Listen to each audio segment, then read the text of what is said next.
में एनकाउंटर को लेकर सियासत आई है और अब समाजवादी पार्टी के महासचिव रामगोपाल यादव ने भी इन सभी एनकाउंटर को फर्जी बताया है। रामगोपाल यादव ने जी मीडिया से खास बातचीत की और कहा कि यूपी में सबसे ज्यादा एनकाउंटर हो रहे हैं। और इतना ही नहीं, रामगोपाल यादव ने सीएम योगी के रेस्टोरेंट और होटल में नेम प्लेट के आदेश का भी विरोध किया।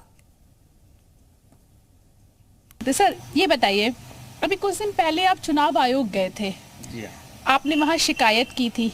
आपने कहा था कि जो अधिकारी हैं खास जाति मुस्लिम और यादवों की बात आपने की थी कि उन अधिकारियों को हटाया जा रहा है। वो क्या हुआ उस शिकायत पे? कुछ एक्शन लिया क्या चुनाव आयोग ने? देखिए, संभवतः अभी चुनाव आयोग ये कह सकता है कि हाँ, चुनाव की प्रक्रिया शुरू नहीं हुई है।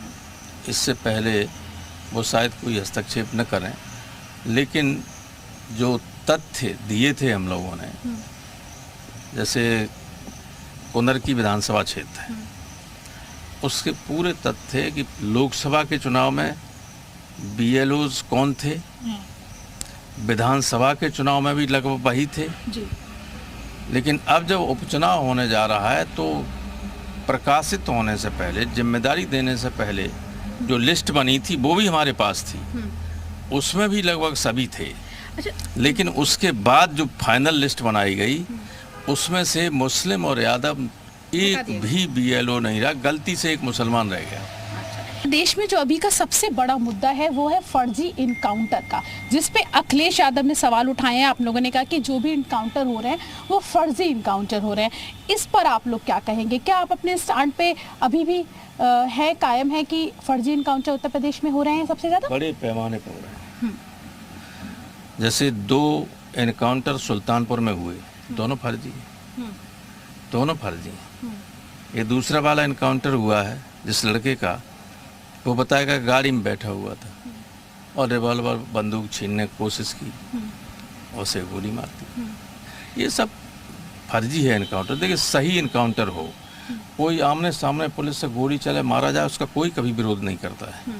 विरोध करता है फर्जी एनकाउंटर का। लेकिन रामगोपाल जी, आप इनकाउंटर पे सवाल उठा रहे हैं कि उत्तर प्रदेश सरकार में सबसे ज्यादा इनकाउंटर किए जा रहे हैं, लेकिन अगर हम आंकड़ों की बात कर रहा हूँ। अच्छा, लेकिन अगर हम आंकड़ों की बात करें तो 2003 से लेकर जब नेताजी मुख्यमंत्री हुआ करते थे तो उनके समय में सबसे ज्यादा इनकाउंटर हुए थे। तो क्या उस पर नेताजी चीफ मिनिस्टर 2003 में बने थे, तब इतनी खराब स्थिति उत्तर प्रदेश की थी कि पश्चिमी उत्तर प्रदेश और मेरठ के आसपास के लोगों को, व्यापारियों को ये था कि पलायन न कर जाए कहीं अपराधियों की वजह से। उस वक्त जो इनकाउंटर हुए थे कोई फर्जी इनकाउंटर नहीं था। मुझे संख्या पर नहीं जाना है, मुझे ये जाना है हुआ, क्योंकि संविधान अगर गिरफ्तार भी किसी बड़े से बड़े अपराधी कर लिया जाए तब भी संविधान ये इजाजत नहीं देता है किसी को उसको पकड़ के मार दो। पकड़ लिया तो फिर आप मुकदमा चलेगा और जज फैसला करेगा, ये पुलिस फैसला नहीं करेगी जिंदगी इसकी कितनी। ये बताइए, कुशीनगर में जो नोटों का, नकली नोटों का जखीरा पकड़ा गया, उसमें आपके पार्टी के नेता का नाम आया, उस पर आपका क्या स्टैंड है? आप क्या कहेंगे उस पर? अगर गलत काम करते हुए कोई पाया जाता है तो चाहे हमारी पार्टी का हो या न हो, उसके खिलाफ कार्रवाई होनी चाहिए। तो आप उस पे सबूतों के साथ, वो कह रहे हैं कि पुलिस कह रही है कि हमने सबूतों के साथ पकड़ा है, तो आप गलत पकड़ा है। अगर सबूतों के साथ पकड़ा है तो ही मस्ट बी प्रोसिक्यूटेड। तो आप उनके साथ नहीं है? हम क्यों साथ हैं? हम किसी अपराधी के साथ नहीं। मुख्यमंत्री ने फिर एक आदेश पारित कर दिया है। उन्होंने कहा कि सभी होटलों में और सभी जगह नाम लिखवाना होगा, पुलिस वेरिफिकेशन करवाना होगा, सीसीटीवी लगाने होंगे। उस पर आप क्या कहेंगे? अब तो कंपलसरी हो गया, सभी जगह करना पड़ेगा। कंपलसरी तो पहले भी किया था। नहीं, वो तो खाली कांवड़ यात्रा के दौरान उस रूट पे किया था, अभी तो उत्तर प्रदेश में हो गया।